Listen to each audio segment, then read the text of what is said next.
I was overweight ever since I was a really little girl, and I had to deal with that in a lot of ways growing up. But in order to make a long story a little shorter here, Sure. in the past few years, I've been doing a lot of the work, right? A lot of this internal work. And I feel like I was someone, and I think there's a lot of other people out there. Um, I think that I want us to be compassionate about the culture we were raised in and how we've been taught and conditioned to value achievement so much that we place so much of our worth in achievement, right? Like, even think about being a kid, like you're Yeah, praised about, like, you got an A, like, let me take you out for ice cream. Like, I'm going to praise these achievements. And we're conditioned to value, like, oh, if I do a good job, that means I am good, which for yeah, us being human, like, just for being a human, you are worthy, full stop, no matter what you do, how much money you make, what you look like. For me and my self worth journey, a lot of it had to do with what I thought worthiness meant in terms of appearance. And so I had a really long story and beliefs that I had held that I am not worthy, I am not beautiful, I am not enough because I do not look like what I've been taught to think of as beautiful. And yeah. in the past few years, doing that self work, I had this story in my mind of, like, I will love myself once I lose the weight. I will love myself once I weigh 150 pounds. And I thought that all of this stuff, all of this belief and self worth in myself was on the other side of this achievement, weight loss being Totally. my achievement. And Guilty. what, Thousand and percent I me. think all of us are, right? Yeah. And what I had to learn throughout that journey was, holy crap, I keep thinking like I will love myself once I'm on the other side of weight loss. But the truth is that in order for me to care for myself well, I had to learn how to love myself first at 285 pounds without losing a single pound. And it wasn't until I started to realize that and recognize, oh my gosh, right now, as I am already worthy of love. And it's not until I start believing that I'm going to show up and care for myself the way that I deserve, instead of feeling like I have to punish myself and my body in order to be worthy.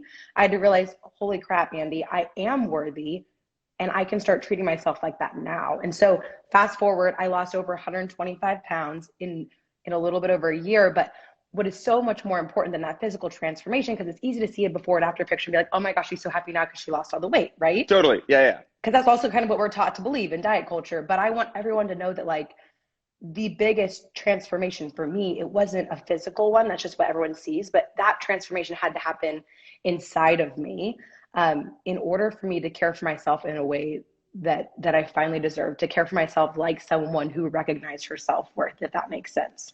Yeah, and I feel like these are all like that makes a lot of sense to me. And I feel like I don't know anybody else, but I hear that and I go like, I agree with that 100% in theory. Right. Definitely. Love yourself before. Mm-hmm. How? And because we're set up in a way that's I've definitely been someone who has attached um and this is what I'm coming to terms with, which a little bit Mm-hmm. sucks, but it's we're here. Is I didn't even realize that I was attaching a lot of my self-worth to achievements. Mm-hmm. What are some ways to not do that? Or how did you act? Like, okay, so it's easy to say like, okay, I just love myself. Well, how? What did you do?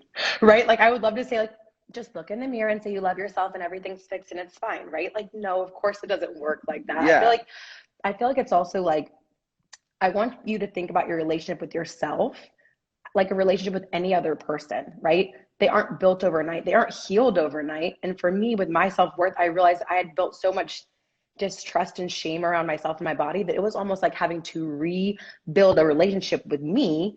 And that has to start with the baby steps. And I think that the first step in anything, right, is awareness. We hear that all the time. The first step is always awareness. And so I feel like for you, Andy, making some assumptions about what you've shared, it almost feels like this pandemic was a wake-up call for you, and drawing awareness to you about, like, oh my gosh, I never recognized that this was something that maybe I struggled with, but now I've been forced to, like, have some of this awareness about my own self-worth. So I think that in itself, like, coming to terms with that is step one. And that part isn't necessarily fun. But I think that the next thing is also, like, and I know this, I'm cheesy, Andy, so I'm going to bring it back to being No, cheesy I mean here, we're but already here. This is a right, we're conversation already about here. self-worth. We're already here. I think, and I don't want to oversimplify things, but I think first awareness, and two, self-compassion. Like, recognize, of course, you tie your worth to achievement, not because you're bad, wrong, or broken, but it's because you're a human being. Like, our brains are hardwired for comparison and competition. Like, just Like our brains are wired to be that way. And so I feel like first having some self-compassion about that. And I think it's so much easier for us as humans to give other people compassion and grace. But when it comes to ourselves, we have a harder time having some of that common humanity. Like, I don't know about you, Andy, but for me, it's so much easier to forgive my friends and family or be like, of course you're worthy and beautiful and wonderful. Even if you messed up, like I can give them so much grace and compassion. But we have such a high standard for ourselves too. And I think learning how to practice some of that self-compassion, and it takes a lot of intentional thought work and practice, the mental work. That's the hardest work of any journey, right? It's all mental. It's being able to have awareness around some of these thoughts and beliefs that aren't true. For example, like my worth is based on what I achieve, how much money I make, what I look like, recognizing, okay, that isn't true. How can I challenge that perspective and practice believing a new story? And that the thing is too, is that that doesn't happen overnight.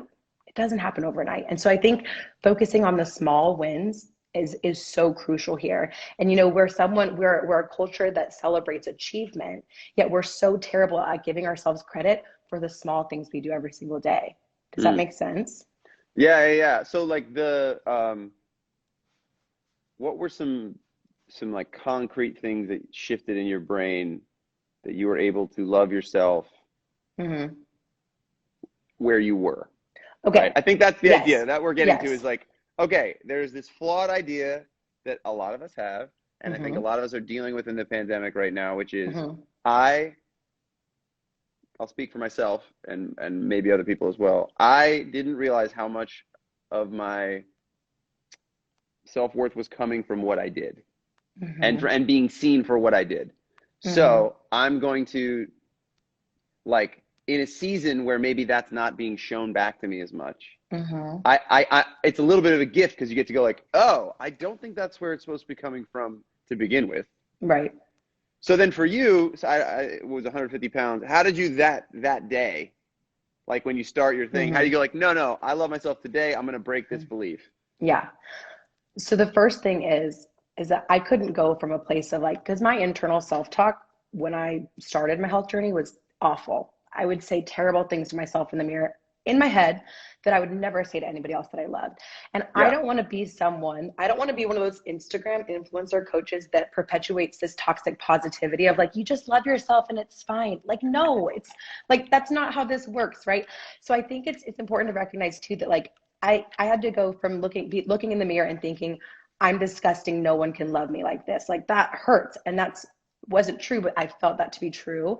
And so I think that when it comes to like the baby steps, speaking about a health journey here, like I think we think about health being like, oh, take the baby steps, like eat better, move your body, but we never talk about like the baby steps of like our mental conversation and self-talk. Yeah. And me going from a place of so much self-hate and judgment, I couldn't just go from like 0 to 60 overnight. And oh my gosh, I love myself now, everything's better. I think that sometimes the first step is neutralizing. So, for example, for in my story, what that looked like was, okay, Kaya, maybe I don't love the way I look and feel right now in this body, but I'm so grateful that I have a body. Like that wasn't me praising my body, but it also wasn't me shaming it. And I think the first step for so many of us in whatever season we're is just neutralizing. And that is powerful. And that's better than shaming, but it's also like giving yourself being realistic about where you're at and honoring what that next step for you. And maybe that next step for you in your self-worth journey is just neutralizing the fact that you're a human and maybe like honoring that first. And once I was able to say like, okay, I'm just grateful that I have a body and that felt good. And I practiced just like being grateful that I was alive. Then I could say like, yeah, I'm grateful that I have a body and I want to care for this body well. And then it was just about like showing up for myself. And the thing about like self-worth and self-love is that it doesn't happen overnight, but it happens in the small steps. It happens in saying, okay, I'm going to appreciate that I'm alive, and then I'm going to show up I'm going to do one thing today. Even if that one thing for me is like drinking an extra glass of water. And I'm going to appreciate the way that I showed up for myself instead of saying like, this isn't enough. I'm not enough. Does that make sense? Yeah, yeah, totally. And I guess what's interesting as I'm going through this for my own journey is like, cool. If we say that, I feel like there's still like a big question mark here. If I go, okay, I'm more than my achievements, Mm-hmm. and I am that it's a flawed argument to have with myself that I'm not, don't feel worthy, don't feel happy now, and I will feel happy when this thing happens. We're Hmm. going to throw that away. I'm just worthy always. Where where is that argument? And talk a little to that argument of like The why. argu the argument that you're worthy I know. always. Yeah, I think it's interesting. I have thoughts about it, but it's like interesting to try to articulate because I Hmm. think it, like you said, toxic positivity. Just go. You just are. But I think a lot of people don't believe that. So Yeah. speaking to like, okay, so where does it come from? Where does self-worth actually come from? It Hmm. because what's being in a little bit of research that I'm doing, it's like you just are, and I don't know that that's enough for people. Yeah. Yeah. No, I get that. And it's like it's a universal truth that I believe, but I know it's not easy to believe, especially if you struggle with your self-worth. And so like if you believing that I am worthy just because I exist is a hard thought for you to believe right now, let's It's not no, and I'm not speaking to me. Like I don't right, think just that in it's general. yeah, in general, I think that it gets a little bit loose. Hmm. Like it gets it still sounds like to the cynic in my brain, there's a little piece of it that goes, but why? Hmm. Not, I don't know. Now Why that sounds not? like, Why not? Why not though? yeah. Oh, or like, where is it coming from? Like some people in the comments are like, mine comes from God. Mine comes from being Hmm. service to other people. Mine comes from, and maybe that's a personal thing for everybody to figure out, is like where Hmm. it comes from. But I think that Hmm. still is a little bit of outside of yourself. Right. And okay, this is a little bit of a side tangent, but I think it's an important Yeah, question to ask. I asked the women in my community last week, and I think that, and this was a wake up call for me. What are 5 things that you love about yourself that have nothing to do with how you serve other people? So, for example, someone saying, "I am kind," like that's a beautiful thing, but that's still in relationship to other people. totally. Or like, "I am giving, I am generous." Those are beautiful qualities and they are so valid. And it is beautiful to want to serve and like love other people. But I think so many of us lose our identities in who we are in relation to other people instead of saying like, this is me separate from other people. And when I asked myself that question, all of the things that came up at first were all things that were determined by other people. Does that like it? Totally. And I had to be really intentional about that. And I think that we do live in this culture and society where, like I said earlier, we're conditioned to believe that our worth is in our achievements. And I mean, it's also, I mean, it's good and it's bad at the same time. Like it serves us in a way, but it also can be harmful because if we only see our worth based on other people, if other people reject us, then we are like, oh, then I'm worthless. And Yeah. how can we learn how to, I guess, validate ourselves in a way without having other people have to recognize that? And it's really hard. And I think that it's something that it's okay to be cynical. If people are on here being like, okay, this all sounds like some woo-woo BS, like I don't get it. It's not hitting me yet. That's okay. And give yourself patience with that. And instead, like I want people just to think, okay, like focus on this is the thing too. All of what we're talking about, it seems woo-woo because it's intangible, right? Yeah. But what I believe and what I've learned over the past few years to my core is that the most important thing in our life is not what we do, but it is how we think. It is how we think because our circumstances in our life, we all have very different circumstances, but circumstances are neutral until you have a thought about them, right? And I think it's easy for us to assume that we would feel differently about ourselves if our circumstances were different. Like there's probably people watching this right now, Andy, thinking like, I would feel differently about myself if I had a record deal and if I was a musician Oh, and a totally. singer, So many artists deal with this right? thing. But I'm sure you and like other people that you know in the industry that have quote unquote made it, by whatever standard people think that that is, I know there's people that still have made it that struggle with their self-worth.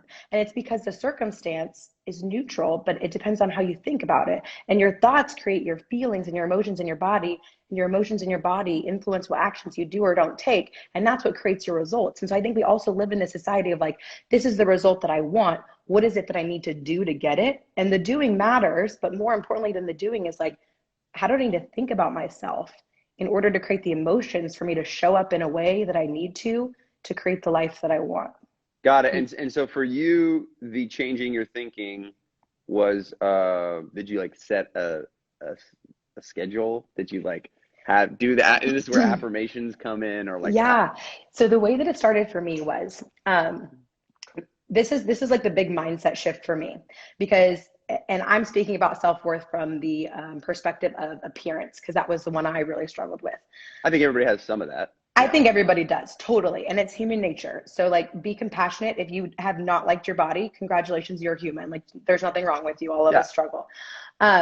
But for me, it used to be like I think especially like diet culture perpetuates this idea of like, oh, you weigh this much, just eat these things, do these things, and you'll lose weight, right? And Yeah. that might be true logistically, but the problem was it doesn't talk about the thinking or feeling. And so my example, I weighed 285 pounds, okay? Diet culture said, eat these things, do these things, you'll lose weight. That's fine. But the way I thought about myself at 285 pounds was very shameful. I hated myself and my body. And I approached the doing from this place of like, I need to punish myself by eating food I hate and doing exercises that I hate so that I can have this result. But when I did that and I messed up on this new diet, then that shame continued. And the way I consoled myself after feeling shameful was in food. And so it became this like self-shame vicious cycle instead of saying like, okay, here's the circumstance. Weighing 285 pounds is neutral. I could feel good, bad, or whatever about it. I get to decide how I want to think about it. So I had to learn how to neutralize how I felt about that circumstance so that Mm. so that the way I felt before taking those actions wasn't from a place of like, I hate myself and I need to do these things so I can fix it. And more of like, this is what I weigh. I might not love how I feel right now, but I'm appreciative that I have a body that can move today. And so I'm going to just take the next baby step. And I'm just going to Interesting. take the next baby step. And for me, like tangibly wise, because we're still woo woo, the way that I did that and the way that I changed my self talk, I started with 5 habits. The first habit was journaling every day, and it was a gratitude journal. I literally wrote 10 bullet points of what am I grateful for today. And I rooted myself in that because I think that we get caught up too in all the things we lack or don't have when every single one of us has so many things that we want and but we don't recognize that so many of the things we want are already ours. And so I think rooting yourself from that place of abundance of like I already have so much to be grateful for, I think helps with that like that mindset shift in a way. So gratitude was a big thing for me. um Moving my body for 30 minutes every day. And that doesn't have to mean like torturing myself in the gym. It could be like a joyful walk in nature. Most of it was free YouTube dance videos in my living room, just like having fun and just moving my body. It was drinking more water throughout the day. It was giving up foods that I knew didn't make me just physically feel good. Not that like I'm someone who doesn't believe there's good and bad foods, but like we know how different foods make us feel. And waking up 1 hour earlier for myself. And I think this one's huge because I know that there were some women that were commenting on your video earlier. And I'm not a mom. I know you're a dad. So you have a Yeah. perspective about this that I don't have. But a lot of women in my community too, when you become a parent, I feel like all of a sudden all of your worth, like I feel like it's easy to lose yourself. And I don't know what your experience is with that, Andy, but I feel like it's important that as we grow in these seasons, whether you're a parent, or maybe you're taking care of your parents, or maybe you are the boss and now you're responsible for these employees or whatever that is. I feel like it's so easy to lose ourselves. But I think the best way for us to show up for the people that we love is by taking really good care of ourselves first. And so taking 1 hour, and maybe you don't have an hour. Like I recognize I'm not a parent. That is a freaking hard job. But if you have 15 minutes in your day to fill up your cup and recognizing that that isn't selfish, that's actually the most loving thing you can do for yourself, but also the people that you love is so important. And having to shift that was really huge for me too. Yeah. Yeah. These are all interesting situations of like, that sounds, to some people, I think that would sound strange. I was just reading this book, The 5 Hour. No, it was what was it? I forget the name of it, but that was the main point was you need to give yourself an hour in the morning, right? Um, yeah, it's really interesting. I really appreciate all your thoughts on it, and just like trying to figure out how to be helpful to myself and to go through this. And I'm trying to do it like open so that if anybody else gets anything from really the idea of you are more than what you do, which I think in our culture, I don't know if it's the same everywhere around the world, but if you go like one of the first questions when you meet someone else is like, so what do you do? Yeah. And then I think we take a lot of our own, worth. We get our worth from what we do, you know? Can I ask you a question? Yeah. What is it that, and there's probably lots of ways you can answer this, but like what fulfills you? What makes you feel most like alive? Well, yeah, that's what's interesting. One of the things, there's a lot of things. One of them would be playing shows Hmm. and having this moment where you're getting to some deeper truths through like really great music with a huge crowd of people is one of like that's one of my bliss points in life, right? Love that. And so to not be able to do that was has been a little bit hard, right? Hmm. For this Hmm. long, it's been so Yeah. long where you took Yeah. my favorite thing to do, where I Yeah. really like got a lot from it and it gave back to me, and I would hope that it would give to other people as well. Hmm. So that is definitely one of them. The idea of it's funny like being of service to other people. So when you say like find things you like about yourself that don't have to do with other people, that's an interesting thing.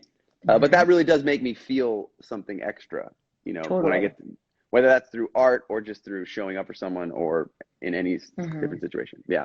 And I wondered if it's almost like, one of your things I'm assuming that you like about yourself is that you're creative. Like that doesn't have to do with other people, but what you love Sure. is giving that creativity and sharing those messages with other people. I have another thing I wanted to tell you, Andy, too. So I have throughout this journey, music has been huge for me. I love dancing. Like morning dance parties are one of my favorite ways to just like instantly boost my mood and just like get into my body in like a Yeah. happy, fun way. And I have some playlists on my Spotify, motivational movement. And one of my favorite self-love tips, I love listening. I love listening to like love songs, but singing them as if they're from me to me. And your song "Don't Give Up on Me," I love listening to that, but like singing it to myself as I was through this journey. Like that is one of my favorite motivational anthems, but I sing it like to myself. Yeah, I think that one is something that people used a lot in that way, which was uh, a song to themselves. I saw that a lot over and over in the comments of like, don't give up on yourself. And at my shows, I would actually position it that way before Love that. we'd end the show with it, and I would tell everyone like, it's really hard to show up for yourself. So, and everybody has something really important to bring. Hmm. And when you start to try to bring that into the world, uh, it's hard, and you'll get pushback, and you have to fight through it. But we really Hmm. need what you have to offer. So please, God, don't give up on yourself. And then we'd Yeah. sing the song. And I think it's just like really. I think step one for me is leaning into whatever uncomfortability there is around the topic, because it Hmm. similar to you know um, writing songs that are uplifting or positive. There's already it's funny because I am this guy. I love to do it, but I also am fighting like a cynic in my head. So I'm Sure. like really always trying to get to the truth of it so that I can sing it sincerely, because I actually hadn't heard even the thing you said, toxic positivity, before. I have like a high barometer for when that's happening. I like my skin Yeah. crawls, you Yeah. know. But you still have to be brave enough to go in here because there's like really important shit in here, Totally. Totally. you know. And I think it's too, like, it's recognizing that, like, in life, it's always 50-50. Like, regardless of your circumstances, like, life is always going to be 50% joyful, but 50% sorrowful. And, like, I think I was listening to a podcast the other day about this, and they were talking about, they said the word bothness. Like, Hmm. how can you hold space for both? Like, in this instance, Andy, like, I feel like what you do here with your morning conversations is like, you're giving people a space to find like hope and inspiration and talk through hard stuff. And I feel like we can hold this space for gratitude and joy and like hope, but like we can also hold space for sorrow and grief because so many of us have lost so much through the pandemic, and like not letting them think that like, oh, just be happy, just choose joy, but like there is ways to find joy amidst the hardships. And I think that actually seeing the hardships and struggles we walk through, I know it's hard to see that as we're in the midst of them, but like you don't grow despite your struggles, like you grow because of them. And I feel like learning how to like honor these seasons in our life as, yeah, it sucks, it's part of the human experience, but like it's also such a gift, and it's hard to see that until you're on the other side of it. But I think it's beautiful, Andy, that you're creating this space and you're being so vulnerable, because I think that's the best way where we learn from ourselves but also learn from each other. And I love that you're doing that. That is the most powerful thing. Oh, awesome. Thank you. You know, what's coming up for me right now too is like, what is the difference between, how can you know if you are in self-love or in ego? Because they get a little bit Mm, like confused, mm-hmm. you Yeah. know? What are there, well, I would just love your thoughts on that. Because there's like a fake it till you make it thing, Mm-hmm. and there's you know, sometimes unconditional self-love can come out either maybe like not on purpose, it can come out like Mm-hmm. ego. Yeah, totally. And so I think I was just curious because this is something I've done a lot on myself too, because I feel like before, when I didn't love myself, when I saw other people standing in their power and being confident, my perception of them was they're egotistical and conceited. And I recognize now that that was my own insecurities that I projected onto other people that walked with confidence because I couldn't for myself. So that's not what you asked, but that's kind of something I've been recognizing recently. Sure. But on the other side of things, I notice like for me with ego, and I don't know if you feel this way before performing. Maybe you're someone who's just like in his element, and like you get up and it's just your jam. Before I get up on stage to speak or anything, I notice my ego coming up when I start focusing on like, what are they going to think of me? What if I look stupid? What if I say the wrong thing? What if I trip and fall? What if this, and this? And that is all being rooted on like it's kind of that like achievement or performative thing of like what will people think of me, and I feel like that is ego really coming out, and more of like being able to say like I am so proud of myself and what I've accomplished, not because I think other people should be impressed by me, but because like I have so much gratitude for the way that I've showed up today, or how I've loved myself today, or like, and I think it's noticing if where that love is coming from is, I guess, conditional of other people's perception of you, or if it is genuinely like you celebrating your own worth. Yeah, yeah, yeah. That's really interesting. Um, So there's a lot to unpack. I'm there's a, still, and this is the thing too, is like I'm still learning so much. And I think all of us are until the day we die. I mean, I hope so. I think the other thing that's coming from me right now is that when we're in such a culture of so much, especially with social media, you're like consistently in dialogue or communication or something with like the Mhm. whole outside world. And so it's pretty tough. That's why you go back to like giving yourself an hour, really creating some sort of rituals for yourself where you uh, get in touch with your own thing outside of comparison. Yes. And and Yes. and I don't know whether a lot of other people, but there's been seasons right now, especially during the pandemic, there's not a lot going on, that you're just here all the time. Hmm. Even some people, you know, there's been seasons for me too where I'm like I wake up and I'm here already. Yeah. And I think that's one of the main takeaways I'm getting from this is like really making sure you create space to get centered in what you who you are, what you're about, what your thing is, Hmm. before you Hmm. jump immediately into comparison for the rest of the day. Yes. Like there's, and I didn't come up with this. Someone had shared this before, but there's like this little like tip, like morning routine tip, but like, and I'm not good at setting this boundary for myself all the time. I will admit that. But the idea of like create before you consume. When you wake up in the day, instead of giving all of Mm, your time, energy, and focus away to like whatever notifications are on your phone, because that's dictating your mood to start the day. Like even just charging your phone in another room besides your bed so you can't just immediately roll over and open it and be like immediately like, oh gosh, I'm stressed out, I have to get back to these people, or so and so posted this on yeah, social media. You're giving away all your immediate energy in the morning to the world. And like what if we can create systems in our life where like, okay, my hour in the morning is my sacred hour and I get to dictate how I want to start my day. And maybe it's cuddling your wife or my partner, or maybe it's like having a killer cup of coffee as you journal, or like watching the sunrise, or going for a run, or playing music for no other reason besides just like this is my time for me to create for myself without the world dictating where my focus should be, or me yeah, feeling like the world has to dictate if what I'm doing is really good cool. or right. I don't know. Can you bring in other people at the same time? Because I wonder if anybody else has questions here. Let me see if there's any others. Let me look if there's questions here. We can pull it up. Let's see. Uh, Second. That's just like straight album question stuff.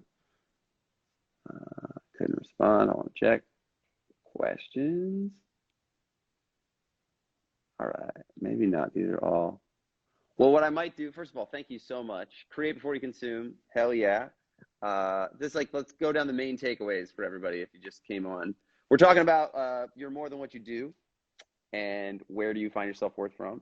And some of the little tips and tricks that we've gotten so far is the first thing you said was like really creating a neutral zone with yourself. Hit on that one more time. Yeah, so this idea of like if one of your goals is to love yourself more, recognize that like going from not liking yourself to loving yourself is unrealistic overnight. And so like maybe the first step to loving ourselves is just neutralizing things. And I think neutralizing sometimes before neutralizing, after neutralizing is gratitude, but just being like, I might not love myself yet, but I recognize that I'm here and that is a gift in itself. And I think neutralizing is one of the baby steps up to getting to a place where you can finally feel like confident in your self-love and self-worth. The baby Okay, steps. I'm being told that I can pull people in. So if you have a question, comment now on this, and I'll pull you in. And then create before you consume. Create some space for yourself. Let's see here. If anybody else has questions. Let's see. Yes.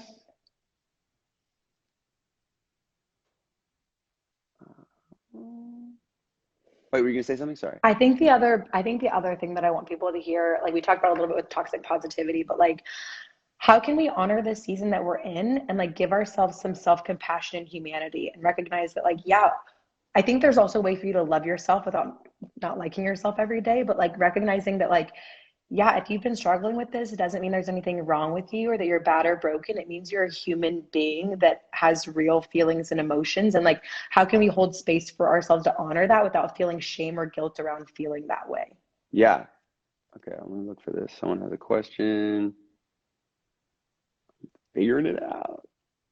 Let's see.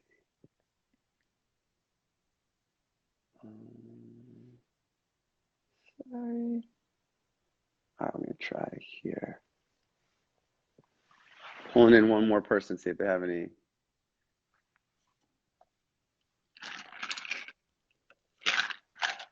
No question, but I think my progress. Let's see. I have a question about patience and finding your self-worth. Okay, ask the question because I'm trying to pull you in. I can't seem to figure out how to do it. Can you touch on toxic positivity again, real quick?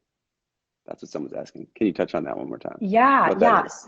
So I think that especially in today's culture, and I feel like you see it a lot with like the social media influencers in general, and like I do think it's important that we're empowered to recognize our own role in where we choose to send our thoughts and create our feelings in our life. But I feel like it's oversimplistic to say like just choose joy and everything's fine. Like that's very dismissive of like the real circumstances that are outside of our control or like systemic things that influence us all in different ways. So while I do think that we have a lot of power when it comes to choosing where we're going to spend our thoughts and what to believe and focus on in the baby steps, I think it's also important to recognize that part of the human experience is like life is always going to be 50-50. Like 50% of the time might be joyful and 50% of the time might be sorrowful. Like it can be challenging and fulfilling, it could be rewarding and heartbreaking.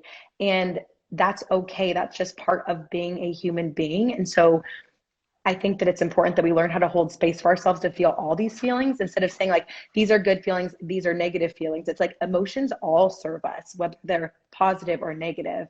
And how can we honor that without feeling like I'm just supposed to be happy all the time. That's what they tell me. Because also social media, like you usually only see one side of people anyways. Totally. Well, listen, thank you so much. I think I'm now gonna, because I can't seem to figure out how to get everybody else in.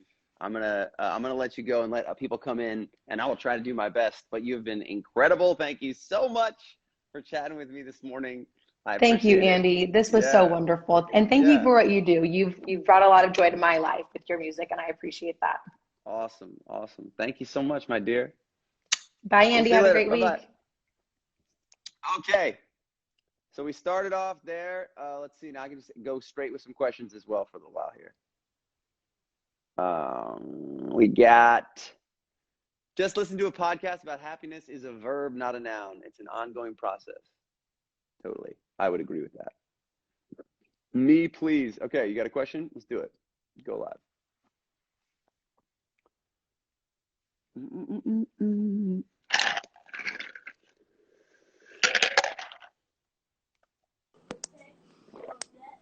What up? Hi, How's it going? how are you? I'm doing awesome. Where are you coming from?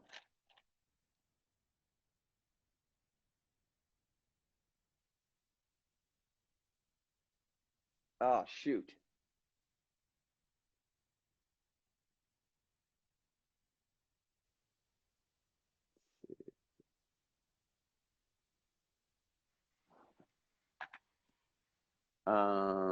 Okay. I think that's not, I'm so sorry. Looks like that's not gonna work. Anyways, more questions. The Pixar movie Inside Out. Is that a question? Or I just love anything Pixar. I'm in. For videos freezing. Yeah, I'm on live finally. Let's see what else. Anybody else got any questions about anything? We can just go straight into all questions. That's kind of the jumping off point. Oh, you said I have a question about an upcoming audition that I have. Let's do it. Come on in. Mad face. I have a question. All right, waiting for someone else to come in. Hello. Hi, How you doing? I'm good. Oh my gosh. Okay, you have a question about an audition for what? Okay, so I'm a junior and I'll be a senior next year. Great. And I'm auditioning for choir for next year. Okay. And so I want to choose one of your songs. So what song of yours should Oh I my sing? goodness. So I think my advice would be try a bunch of different ones and whichever one fits you the best. Like I think that Okay. there's a lot of times we, especially as artists, we get it's like finding like there's a lot of good actors, but they have to kind of sometimes be paired with the right role. Like if you put the Yes. right actor in the wrong role, it'll be bad. Yeah.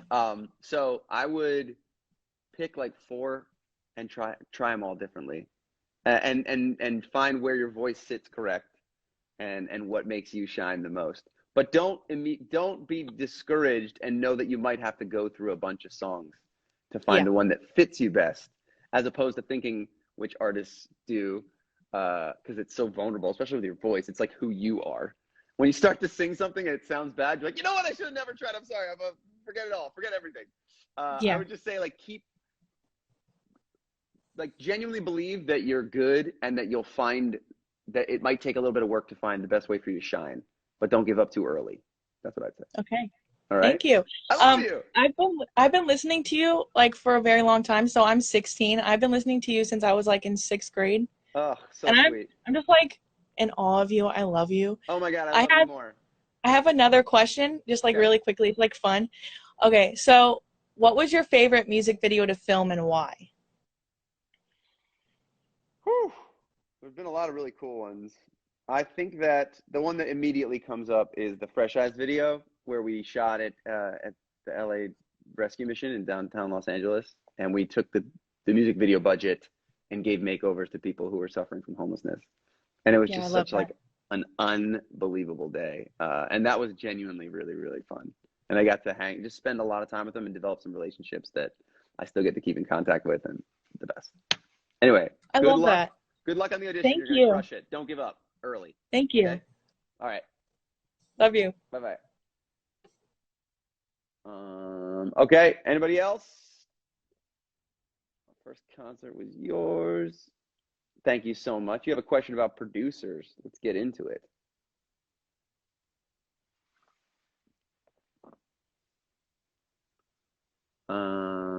Waiting. Thanks so much for having me. Wonderful to have you. Yes. How you doing? Oh my goodness. Hi. My How name, are you? I live in North Carolina. Oh, cool. Nice. I'm a singer and I'm getting ready to go to California to record a music video. Great. Um, I just have Congratulations. producers. Yeah. Whenever I'm finding my very first producer, what are some red flags that I should look for? Red flags as far as like um first of all, I think that's coming from a place of like, uh-oh, I think I'm gonna get screwed. Which I don't think is necessarily the case. You're talking about like music producers? Yeah, yeah. Yeah, yeah. I think step one is always just worry about getting something that's incredible, because that's the rare hard thing. Like I think when we get started, we get a little bit some of our energies about like how do we guard for what the splits are, how it's going to work, And initially, the hardest thing to do is to find something that's unbelievable. Like as songwriters, we're trying to find unicorns. Yeah. Like a hit song or something that really serves people and goes like big is super hard to find and very difficult.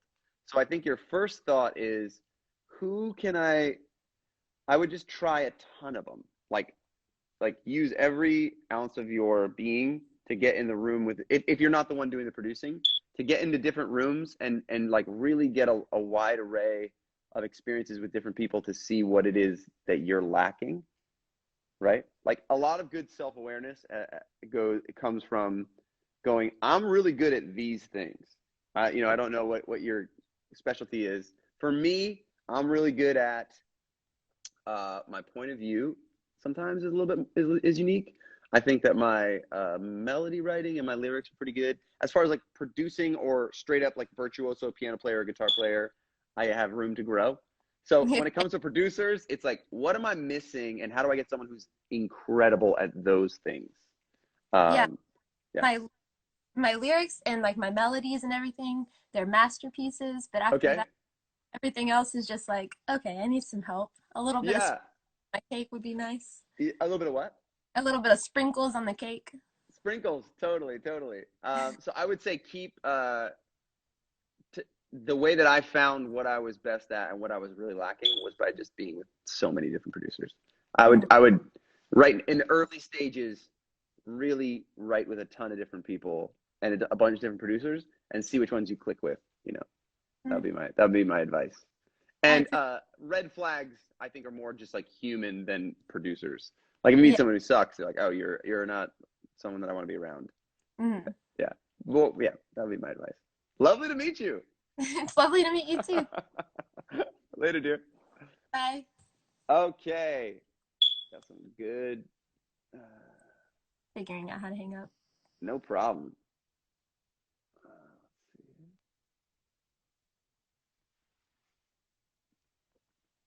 Bringing in another music guy. What up? Andy, what's up, man? Oh my God, thank you so much. Nice to meet you. It's good to see you, man. I met you at the concert in Fillmore, Silver Spring last year. Cool. My name is Daniel, man. I did a special cover of your song "Don't Give Up on Me." Awesome. My mom sent it to Kylie and showed it to you, I think. Perfect. About disability awareness. So thank you. I mean, first of all, it means so much to be able to be on live with you. Like awesome. I'm an artist myself, and you're like my biggest inspiration. So man, thank you so much. Do we have a question? Let me help in any way that's possible. Absolutely, man. Yeah. I guess so. What I asked in the chat, I was, how do you accept where you're at, even if like, especially if you don't like where you're at, because like I'm trying to get to where I want to be. I'm 24 and I'm not really at the place of like where my peers are, because I'm like, I had some stuff happen to me that interrupted kind of my progression and my development as a young adult and like a teen. Sure. I got really sick. So I guess the question is like, how do you accept like where you're at and just like be able to move forward from there and stop being so angry and resentful? Sure. I think one thing that I've tried to do for myself, I'm not perfect at it. Some days I'm good at it, some days I'm bad, is really, I think there's a myth in our head that our peers, we're at a starting line and then the gun goes off and we all start racing. And then we're looking at everybody, but it's like not at all the case. Like it's the analogy is much more that there's no track and everyone's just like running in their own direction. And then whoever you happen to like see as they're passing you, you make up some story about like, well, they started this. It's just like, let that go. Gotcha, like man. your own story is so vastly unique and different. And Absolutely. Your starting line is completely different and not anywhere near anyone else's.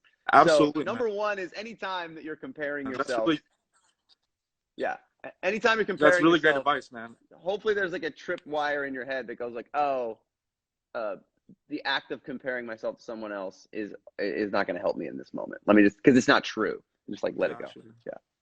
Thank you so much. Awesome. And I need to record everything you say, because I asked you a couple questions at the concert and you gave amazing answers. I was in the VIP. You just get phenomenal answers. And so thank you so much, Andy. Well, lovely to meet you, man. Thank you so much. All right. Let's see here. We got time for a couple more. Let's see here. You want to ask something? Okay. Bringing you in.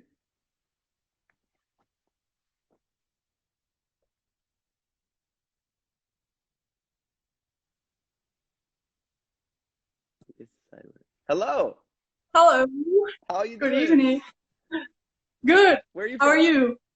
I'm good. Netherlands. The Netherlands. Awesome. What's going on? You got a Yes. question? Yeah, I got a question. I really like how you combine being good for other people, but also being good for yourself. How do you combine that? Man, that's a broad, good question. I am always trying. I mean, it's like I'm not perfect at it. That's why I think that's why I had the conversation this morning with the incredible Kaya, just trying to like get better at it. I think it's consistently coming back to the idea that you are more than what you do. And if you keep achievement, I don't think that will make you happy. So I try my best to allocate, and there are seasons in my life where I do it well, and there's seasons in my life where I totally mess it up. You know. How about you? I think I try my best to be good for other people, but sometimes I forget myself a little bit. Yeah, exactly. And I'm trying to find a way to be both. Yeah, it's a balance. I think. Yeah. Lots of self-compassion along the way. So, thank you. Great question. Nice to meet you, my dear. Thanks for your music. Oh, thank you so much. All right. Bye. We got time for about probably like 2 more. So let's see who else is on here. When are you going to tour Europe? Oh my God, hopefully soon. Good Lord. As soon as I'm allowed. Let's see, I got some questions. We got, how does one become happy? Whew, good question. That's been a lot of what we're talking about here. I think